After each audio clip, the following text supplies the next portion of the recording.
tratamento democrático para a informação, eu tenho certeza que o debate ideológico e político hoje poderia ser dado num outro patamar. Mas nós não fizemos. E mais do que isso, ao longo desse tempo, o Ministério das Comunicações não fez a fiscalização que precisava fazer, e mais do que isso, a nossa SECOM deu dinheiro a rodo para todos esses meios que hoje fazem o que estão fazendo hoje. Eu não estou dizendo isso aqui por mero lamento, é porque eu acho que a situação ainda é reversível, ainda é tempo de nós reagirmos e de nós mudarmos esse cenário. Por isso eu estou falando isso. Eu queria ainda dizer que outro aspecto que nós, além de reconhecermos os nossos erros, além de mudarmos esse tipo de postura, ainda é preciso que a gente mude a nossa postura das próprias organizações sociais nossas. Quero antes voltar e fazer uma homenagem aqui triste para uma pessoa que estava aqui sentada, que é o Hermano Alegre. O Hermano coordena uma agência de notícias, a Digital, que está praticamente tendo que fechar a sua sede, vive uma penúria, porque não recebeu nesses anos o apoio do governo federal. Eu cansei de tentar batalhar pelo Hermano em Brasília e nunca fui bem sucedido. Enquanto isso, os outros meios ganharam muito dinheiro. Então, por isso, o reconhecimento aqui ao Hermano, que é um combatente importante, que a gente apoia ele e todos aqueles heróis da resistência da comunicação. Mas eu quero dizer que, além disso, eu acho que há uma atitude que nós temos que mudar dentro dos nossos partidos e nossas organizações, que é a atitude para a abertura para o outro, para a abertura para fora. Eu confesso que eu fiquei um pouco desesperado esses dias quando eu fui me oferecer na sede do nosso partido para poder ajudar a andar um pouco o país, já que eu estou num outro trabalho agora que me permite andar um pouco mais, não estou preso ao governo, e cheguei lá, tinha uma discussão sobre o critério de teses e os prazos de cada tese, cada corrente, e uma corrente tentando desconfiar da outra, se a outra ia ser vitoriosa se tivesse mais prazo. Eu falei, aqui não dá. Aqui não dá.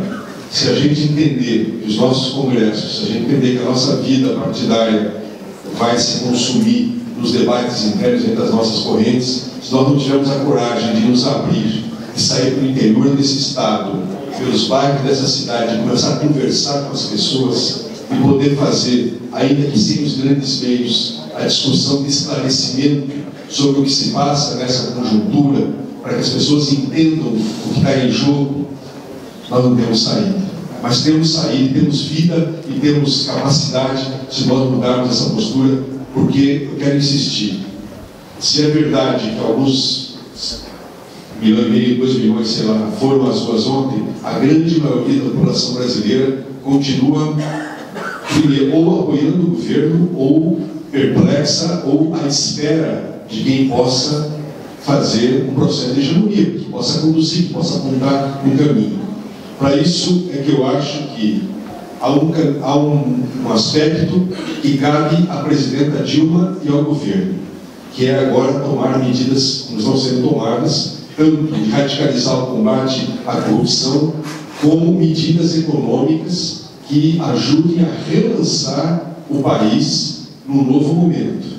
Eu acredito que é possível, sim, que nós façamos impostos de grandes fortunas, que nós exijamos transparência das empresas, que nós partilhemos o ônibus a retomada do crescimento com o lado de lá. Não é possível que a gente penalize só aqueles que são os nossos aliados e de quem mais nós mais vamos precisar de apoio.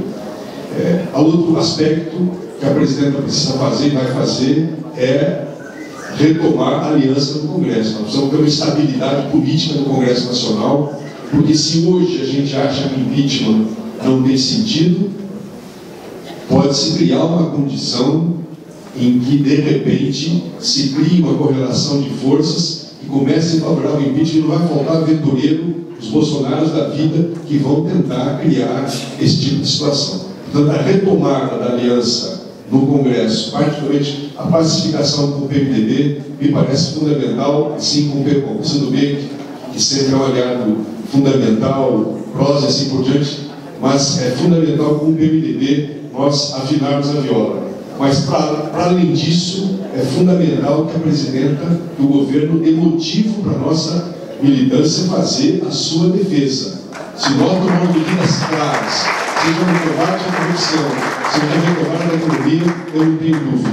Caberá, evidentemente, depois a nós, o outro papel, que é aquele que eu falei, o papel de a gente abrir as nossas organizações, fazer a discussão, fazer o esclarecimento, fazer a defesa do nosso projeto. Nesse sentido, eu queria concidar a todos nós que, se é verdade que nós não ocupamos os meios de comunicação, por que não podemos começar a fazer agora? Por que não podemos pensar em criar meios de comunicação? Ocupar espaço nas rádios comunitárias, buscar construir pequenas empresas de comunicação. Por que a empresa sindical não pode romper a sua multiplicidade dispersa e começar a significar produzir meios de comunicação mais ativos? Por que os nossos parlamentares não podemos, prefeitos e assim por diante, começar a ocupar de maneira mais forte os próprios meios de comunicação que estão aí, sobretudo no interior do país? Nós temos que tomar essas iniciativas. Nós não podemos ficar esperando apenas que uma Dilma, que um Lula nos traga uma solução. Ela tem que ser construída por nós também nesse aspecto.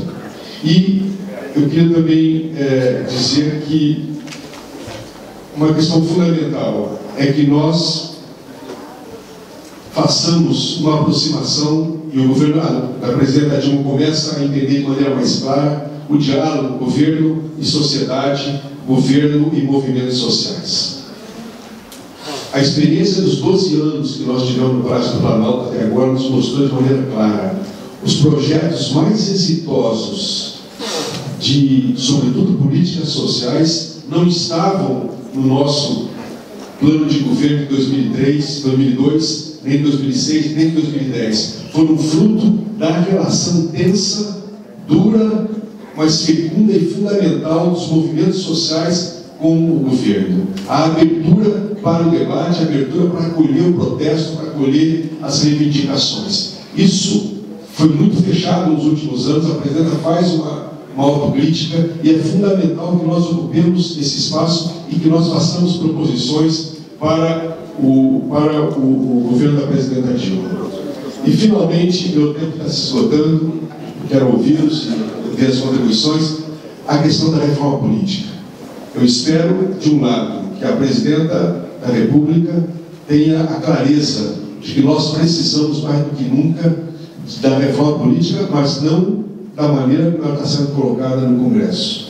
Nós vamos ter que ter a capacidade de dialogar com as massas, com a população, mostrar de maneira clara por que essa reforma política é essencial para o combate à corrupção, por que é essencial para a preservação da democracia e procurar provocar, já agora, no mês de abril, e talvez fazer um grande momento no 1º de maio, um grande movimento nacional por essa renovação, por essa reforma política que traga, de fato, a capacidade de participação do povo no governo e que combata esse câncer que é o financiamento empresarial de campanha.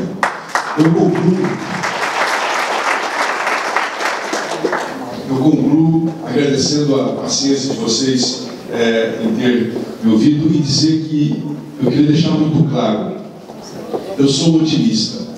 Eu acho que é bem provável, ontem disseram que o Brasil será um antes do 15 de março, outro depois do 15 de março. Quero lembrar que 15 de março, de um lado, foi o dia da grande marcha da família pela propriedade em 64, uma triste coincidência. Mas eu prefiro pensar que esse 15 de março tenha sido o sacolejo, a pressão que nós precisávamos para acordarmos, para sair de um certo sono que nós estávamos e irmos para a rua e o nosso movimento faz transformar no governo popular. Muito obrigado.